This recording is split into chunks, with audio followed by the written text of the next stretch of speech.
El otro día me dio una enseñanza una persona que fue a darle la presentación. ¿Por qué?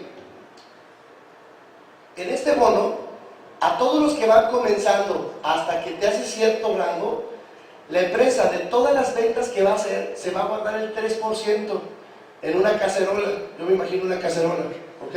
Ahí van a guardar el 3% y se lo van a repartir a los que van comenzando hasta que te haces cierto grado, hasta que te haces ejemplar, que es un nivel. No, hasta que te haces ejemplar.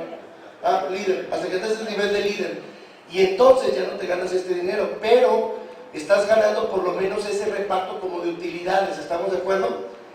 Yo no encontraba sentido porque una persona se podía meter al negocio que no quisiera hacer el negocio, porque un amigo me dijo: oye Sergio, yo me quiero meter y ahorita no quiero hacer el negocio. Y le dije: pues ¿para qué te metes? Mejor voy a comprar Walmart. Eso es para hacer negocio, ¿estamos de acuerdo? Pero ¿sabes qué me dijo él? Me dijo: no Sergio, yo me meto por este bono. ¿Por qué?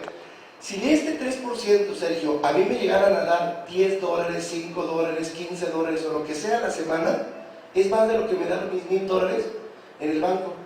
Y ya me está cayendo gente por un lado, y entonces tengo la posibilidad de ganar dinero, y de todas maneras me gasto más de $200 al mes en el súper. Por eso entro en los ¿cómo se llama? En los $1000, ¿ok? Ahora, el bono número 7 es un bono de reconocimiento. Esto me impacta.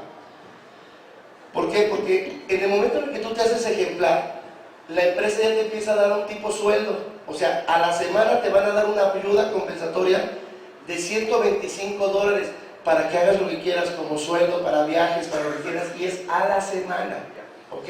Viáticos, luego cuando presentaciones, hoteles, lo que quieras. Ganador, 250, y así va subiendo hasta que te pagan $750 a la semana. Claro, aquí quizás ya no, digo, igual si no se ocupa, porque digo, el dinero, créeme, hay personas que